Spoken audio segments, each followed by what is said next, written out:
ദേശീയപാത നിർമ്മാണത്തിനിടെ വിള്ളൽ വീണ സ്ഥലങ്ങളിൽ പോയി മന്ത്രി മുഹമ്മദ് റിയാസ് റീൽ ഇട്ടാൽ കുറച്ചുകൂടി മനോഹരമായിരിക്കുമെന്നും റീൽ നിർത്തരുതെന്നും പ്രതിപക്ഷ നേതാവ് വി.ഡി. സതീശൻ. ദേശീയപാത നിർമ്മാണവുമായി ആമത് രക്ഷ വരെ ഒരു ബന്ധവുമില്ലെന്നാണ് മുഖ്യമന്ത്രി ഇപ്പോൾ സമ്മതിച്ചിരിക്കുന്നത്. എല്ലാം കേന്ദ്ര സർക്കാർ ചെയ്യുന്നതാണെന്നാണ് മുഖ്യമന്ത്രി പറഞ്ഞത്. എന്നാൽ പൊതുമരാമത്ത് മന്ത്രി പറയുന്നത് ഇനിയും റീൽ ഇടുമെന്നാണ്. ദേശീയപാതയിൽ 50 സ്ഥലത്തെങ്കിലും വിള്ളൽ വീണിട്ടുണ്ട്. വിള്ളൽ വീണ സ്ഥലങ്ങളിൽ പോയി മന്ത്രി റീൽ ഇട്ടാൽ കുറെ കൂടി മനോഹരമായിരിക്കും. റീൽ നിർത്തരുത്. കുരിയാട് മാത്രമല്ല, തിരുവനന്തപുരം ഉൾപ്പെടെ 50ഓളം സ്ഥലങ്ങളിൽ വിള്ളലുണ്ട്. അവിടെയൊക്കെ പോയി റീൽസ് എടുത്തിട്ട് കേരളത്തിലെ ജനങ്ങളെ മുഴുവൻ കാണിക്കണം. നാണക്കേട് മറിക്കുന്നതിന് വേണ്ടി മന്ത്രി എന്തൊക്കെയോ പറയുകയാണ്. പാലാരിവട്ടം പാലത്തിൽ അപാകതയുണ്ടെന്ന റിപ്പോർട്ടാണ് പുറത്തുവന്നത്. പിണറായി സർക്കാർ വന്നതിന് ശേഷമാണ് ആ പാലത്തിന്റെ ടാറിംഗ് വരെ നടത്തിയത്. പാലം ഇടിഞ്ഞു വീണില്ല. എന്നിട്ടും മന്ത്രിക്കെതിരെ വിജിലൻസ് കേസെടുത്ത സർക്കാരാണ് ഇപ്പോൾ കേന്ദ്രത്തിലെ ആരെപ്പറ്റിയും അന്വേഷിക്കാതെ ഇരിക്കുന്നത്. ഇപ്പോൾ വിള്ളൽ ടാർ ചെയ്താൽ മതിയെന്ന അവസ്ഥയിലാണ്. വലിയ മഴ വരാൻ പോകുന്നതേയുള്ളൂ. വലിയ വിള്ളൽ കാണാൻ പോകുന്നതേയുള്ളൂ.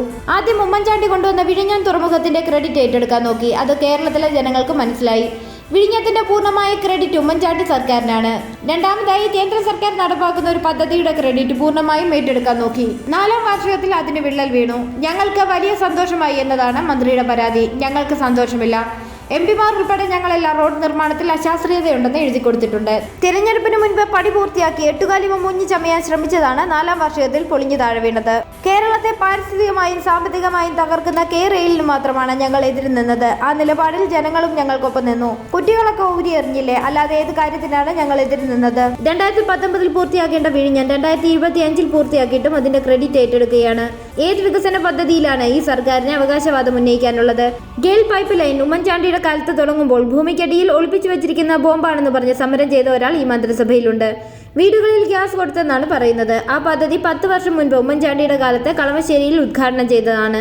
ഇങ്ങനെയൊക്കെ ക്രെഡിറ്റ് എടുക്കാമോ? ദേശീയപാതയ്ക്ക് വേണ്ടി ഭൂമി ഏറ്റെടുക്കൽ കേരളത്തിൽ പ്രതിസന്ധിയിലായിരുന്നു. ഭൂമി ഏറ്റെടുത്ത് നൽകിയിരുന്നെങ്കിൽ 10 വർഷം മുൻപേ UPA സർക്കാരിന്റെ കാലത്ത് ദേശീയപാതയുടെ പണി പൂർത്തിയായേനെ. അന്ന് തുച്ഛമായ വിലയാണ് ഭൂമിക്ക് നൽകിയിരുന്നത്. UPA സർക്കാരിന്റെ കാലത്ത് right to fair compensation act കൊണ്ടുവന്ന് ഹൈവേയെ അതിൽ ഉൾപ്പെടുത്തിയത് കൊണ്ടാണ് ഉയർന്ന തുക നഷ്ടപരിഹാരം നൽകി ഭൂമി ഏറ്റെടുക്കാനായത്. അന്ന് 23,000 കിട്ടിയിരുന്ന സ്ഥലത്തിനാണ് ഇന്ന് 10 ലക്ഷം കിട്ടിയത്. അതുകൊണ്ടാണ് ഇപ്പോൾ സ്ഥലം ഏറ്റെടുക്കാൻ സാധിച്ചത്. Right to fair compensation act വന്നില്ലായിരുന്നെങ്കിൽ ഇപ്പോഴും സ്ഥലം ഏറ്റെടുക്കാൻ സാധിക്കില്ലായിരുന്നു. കുറഞ്ഞ തുകയ്ക്ക് സ്ഥലം ഏറ്റെടുക്കുന്നതിനെതിരെ കോൺഗ്രസും CPM-ഉം സമരം ചെയ്തിട്ടുണ്ട്. സമരം ചെയ്തിട്ടുണ്ട്.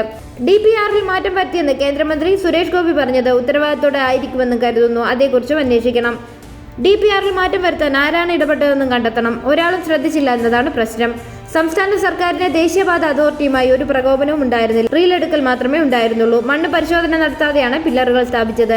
അതാണ് ഇടിഞ്ഞു വീണത്. ഇതൊക്കെ ഞങ്ങൾ ആദ്യമേ പറഞ്ഞതാണ്. ദേശീയപാതയിൽ പരിശോധന നടത്തണമെന്ന് ആവശ്യപ്പെട്ട് നിതിൻ ഗഡ്കരിക്ക് കത്തയച്ചിട്ടുണ്ട്. ധാരാളം തോടുകളും കാനകളും അടഞ്ഞു പോയിട്ടുണ്ട്. ജനങ്ങൾ ഭയപ്പാടിലാണ്.